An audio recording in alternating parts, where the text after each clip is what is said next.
कल England versus West Indies का match हुआ, फर्स्ट T20 था और जिस तरह की शानदार शानदार बैटिंग जॉस बटलर ने कर दी यार, मतलब मजा आ गया।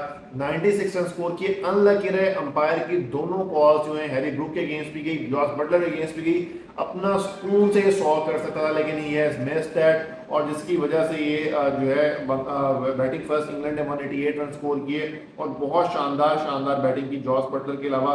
जो जेमी स्मिथ थे वो थोड़ा अच्छा खेले लेकिन उसके बाद पहले 10 ओवर्स में 112 स्कोर हो चुका था, और उसके बाद जो कमबैक किए 9.2 ओवर्स में 104 स्कोर था, और वहां से फिर कमबैक किया। लग रहा था कि जो है अगले 11 ओवर्स के अंदर 130 स्कोर बनेगा, लेकिन उसके बाद जिस तरह की बॉलिंग वेस्ट इंडीज बॉलर्स ने की है, स्लो रन किए, इनटू द पिच किए, उन्होंने बैटर्स को कोई समझने का मौका नहीं दिया, स्लो किया रन रेट को, और उसके अगले जो 11 ओवर्स के अंदर सिर्फ और सिर्फ जो है 784 रन स्कोर हुए। तो दैट शोज कि किस तरह कम बैक किया, और उन्होंने पिच को सेस किया। सेस करने के बाद उन्होंने चीज़ें देखी और चीज़ें बेहतर हुई और चीज़ें इनके लिए थी।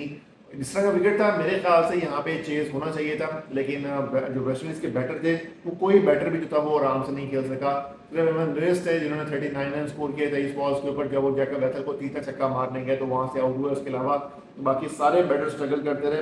हाईएस्ट स्ट्राइक रेट सिर्फ रमन पॉवल का था जिन्होंने 144 के स्ट्राइक रेट से खेला, और लेविस का था 169 का था। बाकी सारे बैटर स्ट्रगल करते रहे। Andrew Russell was making his comeback. 15 score बनाए 13 बॉल्स के ऊपर। रदरफोर्ड ने 2 स्कोर बनाए 4 बॉल्स के ऊपर।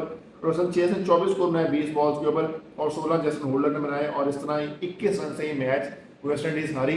और जो बॉलिंग थी इसमें जो डॉसन था, Liam Dawson, he was making his comeback. 8 साल बाद बंदा इंग्लैंड के लिए वापस इंग्लैंड में खेल रहा था। 3 साल पहले उसने इंग्लैंड के लिए खेला था, लेकिन 8 साल बाद इन इंग्लैंड खेला था। तो उसने बहुत शानदार बॉलिंग की, 4 विकेट्स ली by just giving conceding 20 runs, और बहुत बहुत शानदार बॉलिंग की और प्रॉपर रिसीव करके उसने बंदे ने आउट किए। तो that was a treat to watch. जिस तरह की बॉलिंग डॉसन ने की और जिस तरह की बैटिंग बटलर ने की, तो उसकी वजह से ये बासानी इंग्लैंड जो मैच जीत गया। और जो इंग्लैंड के बैटर थे वो भी इतना खातिर ख्वाह नहीं खेल, Jacob Bethell was struggling, 23 score बनाए उन्होंने भी, और बाकी सारे बैटर स्ट्रगल करते रहे। और बॉलिंग की बात की जाए तो एल्जरेड जोसेफ जो थे वो एक्सपेंसिव रहे। उन्होंने 51 रन कंसीड किए, 1 विकेट ली। बाकी जैसन होल्डर ने अच्छी बॉलिंग की, मॉरियो शेफर्ड ने अच्छी बॉलिंग की।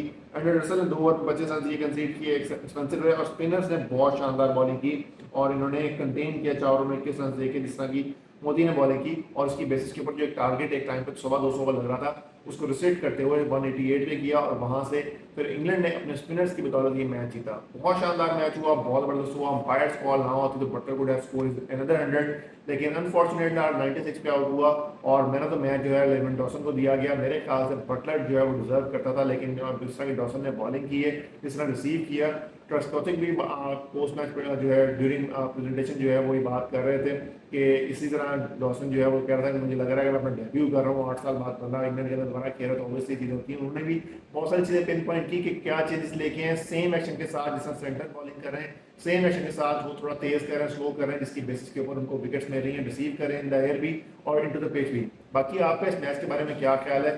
वेस्ट इंडीज की इस पूरे परफॉर्मेंस के बारे में, जो मैच वो आसानी से जीत सकते थे, उनका कोई बैटर भी जो इंग्लिश बॉलर्स के अगेंस्ट वो कामयाब नहीं हुआ, और बहुत ही अच्छा स्टैंडर्ड रहा इंग्लिश फील्डिंग का भी। आपका इस मैच के बारे में क्या ख्याल है?